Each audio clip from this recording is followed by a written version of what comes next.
Welcome back to my channel. আজকে আমি আবার একটা নতুন ভিডিও নিয়ে এসেছি। সামান্য উপকরণে কি করে রসবড়া তৈরি করা যায়। কলাইয়ের ডালগুলো আমি সাদা কলাইগুলো ভালো করে ধুয়ে নিয়েছি। এবার মিক্সিতে বেটে নিলাম। তারপরে সামান্য লবণ দেব। এই ডাল বাটার মধ্যে আমি আদা মৌরি দিয়েছি। অনেকে গোলমরিচও দেয়, আমার কাছে ছিল না বলে আমি গোলমরিচটা দিতে পারিনি।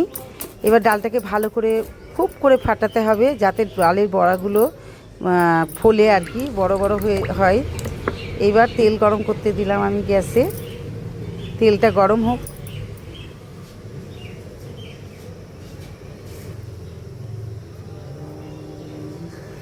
এবার আমি বড়াগুলো ছেড়ে দেবো, এক এক করে ভেজে আমি তুলে নেবো এই বড়াগুলো।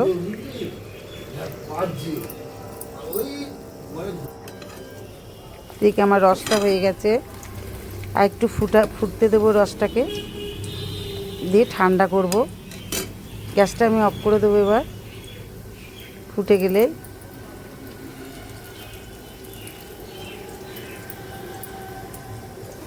এই যে ফুটে যাচ্ছে আমার রসটা। এবার একটু উঠলেই আমি বন্ধ করে দেব। এদিকে আমার বড়াগুলো ভাজা হচ্ছে।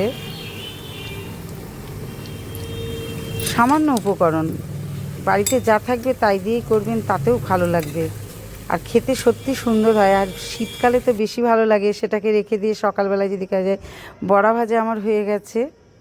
এবার বড়াগুলোকে নামিয়ে এনেছি। বড়াগুলো খুব মচমচে হয়েছে। এগুলো শুধুই খাওয়া যায়। এদিকে আমার রসটা ঠান্ডা হয়ে গেছে।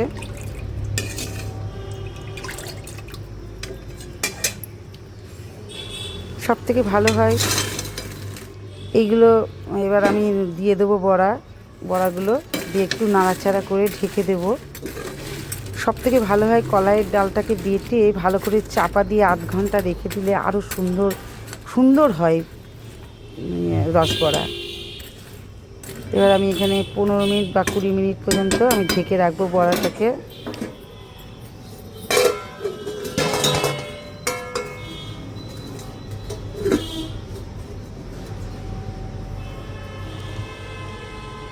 হয়ে গেল আমার রসবড়া। ঢাকা রেখে এবার দেখবো এটা নরম হয়েছে কিনা। এটা আর একটু বেশি রাখলে ভালো হয়, আরও নরম হয় আর রসটাও ঢোকে বড়ার মধ্যে।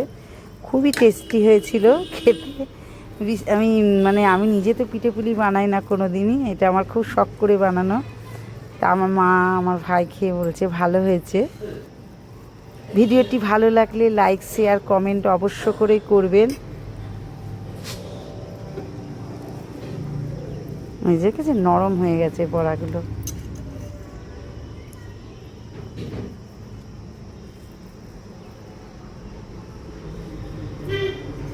কোনো মন্তব্য থাকলে কমেন্ট করে জানাবেন।